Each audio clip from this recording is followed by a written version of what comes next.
I'm glad you joined us for our August garden calendar.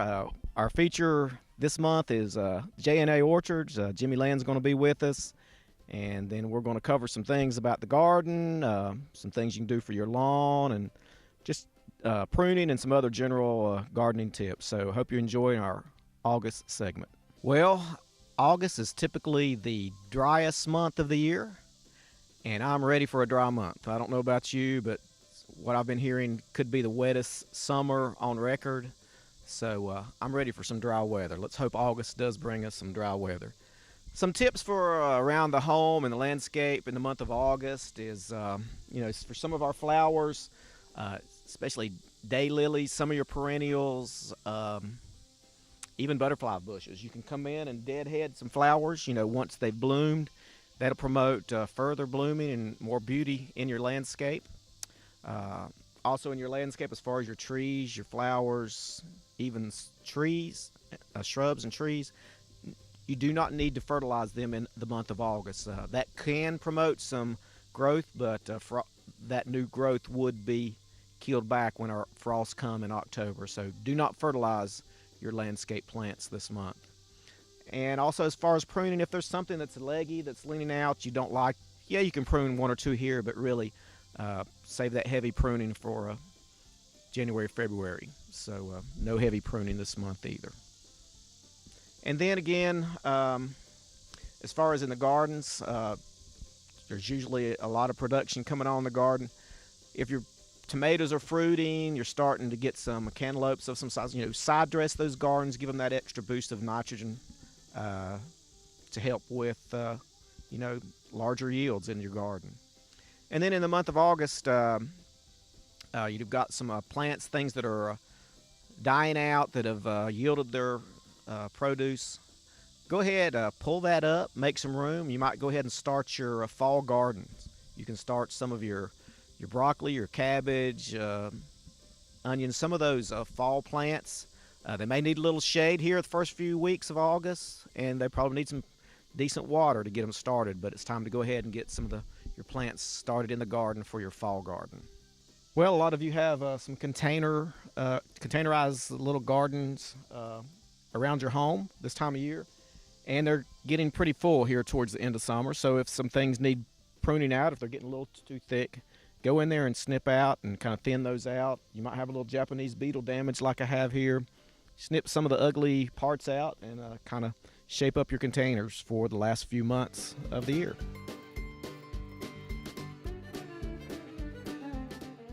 Another tip for the month of August is if you've got hummingbird feeders out, change them on a regular basis every week or two. Go in, clean, change the mixture, clean out the little feeder holes and nozzles well. The mixture I use is 1 part sugar, 4 parts water. Just good hot water, get it to dissolve and shake it up, and hummingbirds love it. So keep that cleaned out and refilled. And then also, if you have bird baths, keep them refilled and keep fresh water in there. That the birds, of course, like fresh water, and they'll keep the mosquitoes down in your yard and keep those mosquito larvae from developing. I guess to start off with, in the month of August, there are a lot of different plants in flower. As you can see, several behind me, black-eyed Susan, dahlia. There's crepe myrtle.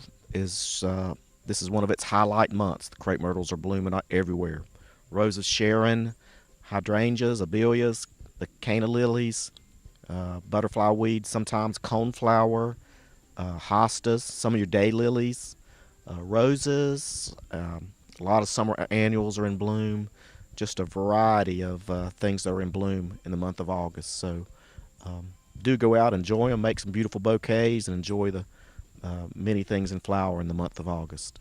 Okay, here in the month of August, a lot of our garden produce is very mature, and we're picking a lot of things out of the garden. Squash, peppers, green beans, watermelons, cantaloupes, you name it. Our gardens are usually producing very well this time of year, if we've been watering them or have had ample rain. So just go out and enjoy the bounty of your gardens, and in the meantime, be looking for pests. I'm looking right here on the squash. I see some squash bug eggs, so you have to If you have some pests, you may have to spray for squash bugs or Mexican bean beetle, or if your tomatoes have blight or something of that nature. But scout your garden. If you have problems, you may need to spray. Or there are organic sprays. Sometimes you can hand pick pests or diseased leaves or something from a plant. So just try to manage that the best you can. Also, if you don't have a garden that's producing well, or you just don't, gardening is not your thing, come out and join us at the farmers market. It's held in the Masonic Lodge parking lot behind People's Drug Store every Thursday from 2 to 6. So come out. Every Thursday in August, we'll be selling fresh produce locally grown. So come join us there. As far as your gardens, also, end of August, you can start planting some of your fall crop vegetables. I mean, still you can get cucumbers, green beans, those things you could still get them in if you go ahead and plant them here in early August. But by the end of August, you can be planting some of the cold season crops such as cabbage, broccoli, cauliflower, some of your mustard or greens, kale, that type of thing, and some lettuce, radishes. So end of August, be good to go ahead and get that in the ground. It'd be good if you could maybe get that a little shade on those things as we kind of wrap up the hotter month here. But end of August is the time to start planting some of your fall garden crops. Okay, there are several other chores you can carry out in the month of August in your garden, and one of them is, there's a lot of different perennial plants out there.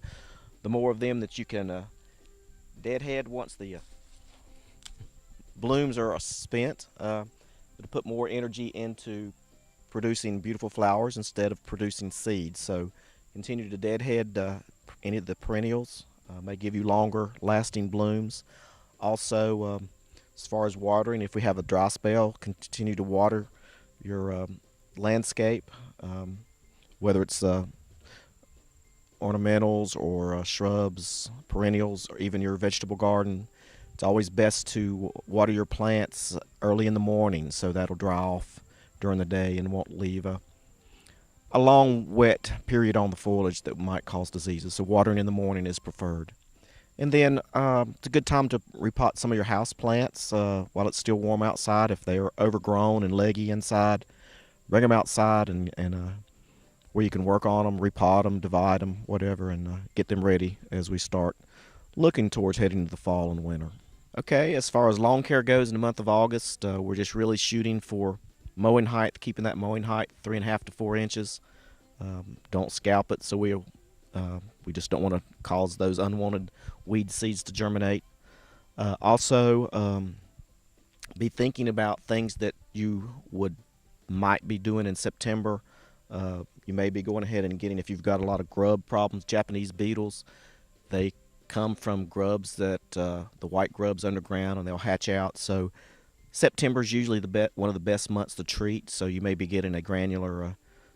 Go ahead and stocking up and getting ready to treat your lawn in September for the white grub control. So, and also still a little early yet to thinking about aerating and reseeding, but usually September is the best month for that. So you may be getting your supplies together and lining up your equipment, but I'd hold off to September before we start aerating and reseeding some areas, or maybe even establishing a new lawn in a new area. But get your stuff ready. September's just around the corner for that.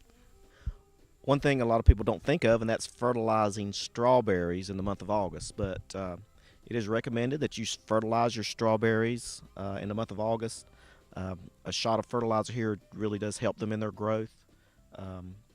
It's not a lot. It's just basically 10 ounces to a pound of 10-10-10 per 100 square feet of bed. So 10 ounces of 10-10-10 per 100 square feet of bed. So give your strawberries a little bit of boost, and that'll help them in their production next spring.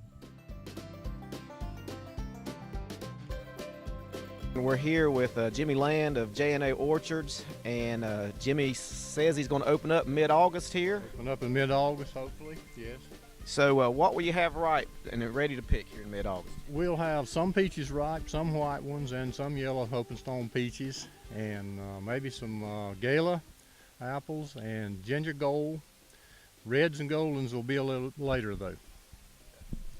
If people want to come up here and find a certain variety of apples, how do they find it, Jimmy? I have it on a spreadsheet and a little map. You'll be able to identify the rows by an alphabetical number. Then the trees are grouped in basically numbers. Each tree actually has a number on the computer, so I can guide you to the right place, okay?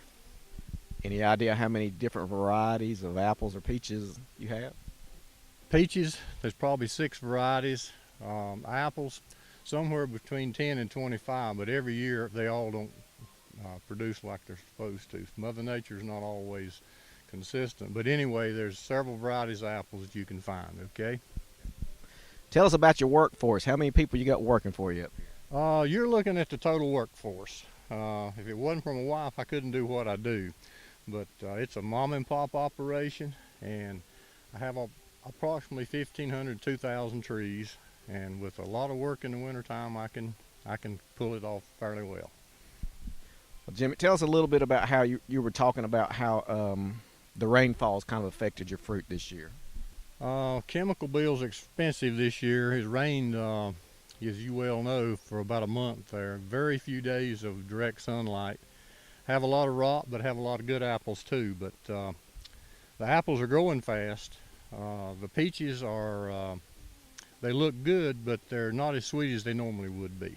But they still have a great taste, and number one, they're fresh, okay? Tell us a little bit how bees help out in the orchard. What good do they do for an orchard? Well, without the bees, we'd probably all starve to death. The vast majority of our fruits and veggies are pollinated by bees. So we put the bees in the center of the orchard. We have about 10 acres. So 3 to 6 hives of bees normally does a pretty good job of pollination. And my son and grandson do the bees, and it's really a problem. We lose at least 1/4 of them every year, but they're very important. Without them, we'd be in trouble. So there's a lot of research going on about hive decline and so forth, but the main thing is we still get some good honey. Good. And I know some of our viewers are home gardeners. Are there a few varieties of apple trees that might be a little better for a home gardener? Anything come to mind? Yes, there's some, we consider them low spray apples. Naturally, you need a golden and a red for pollination, but Enterprise and several of those, the homeowner can do a pretty good job with a minimum spray. Okay.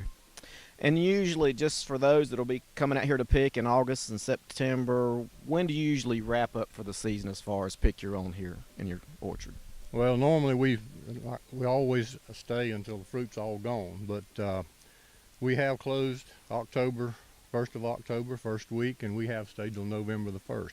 This year, everything is what I consider a little bit late. Last year was an odd year. It came early, but we still closed fairly early. But this year, I'm looking for probably the middle of October.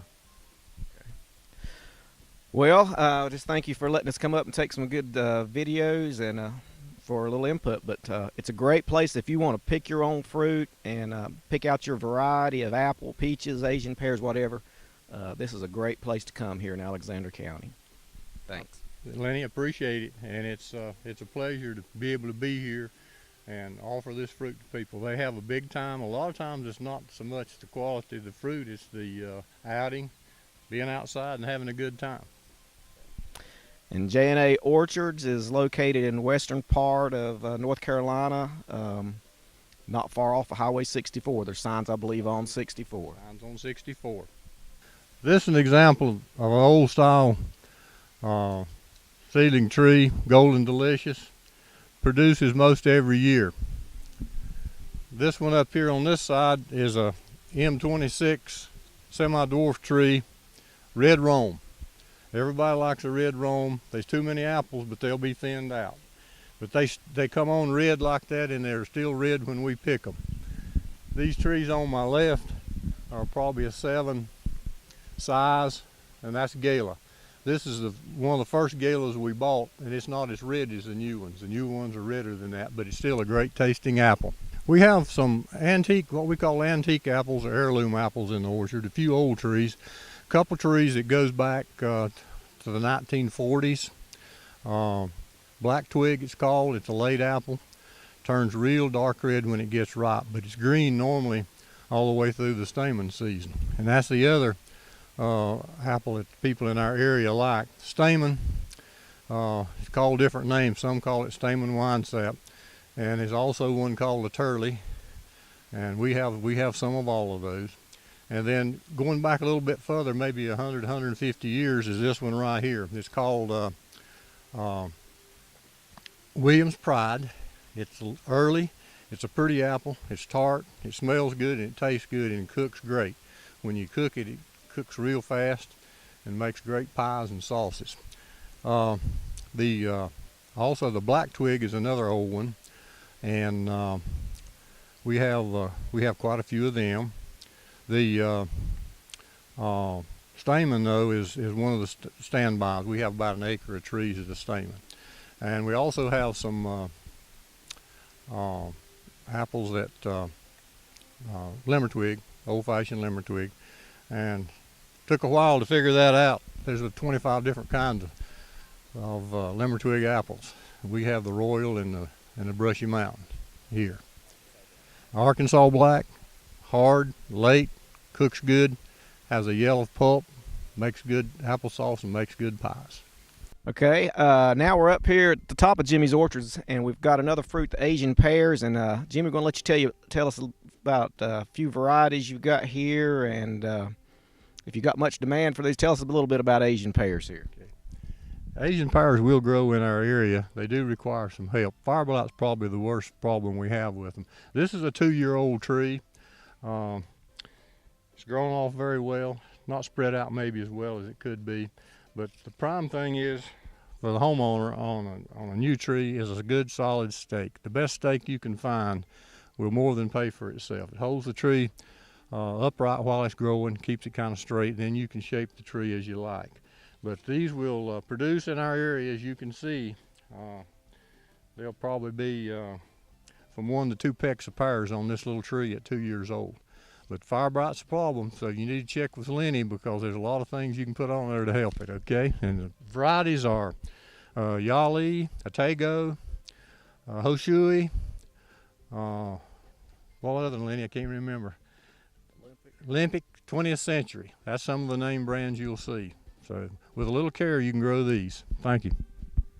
Yeah, and I will mention, like, of the trees that we've seen, apple trees, pears, and peaches, we usually sell those at our extension plant sale, and we start taking orders usually in January through February, and then plants are delivered for pickup in mid-March. So if you want to try some fruit trees in your yard, you can order. We order plants that grow well in our region, so we usually order them with Jimmy here. He helps us out with ordering those trees. So I just want to thank Jimmy again for letting us get up here and get some shots, and we wish you good luck with all your sales this fall. You.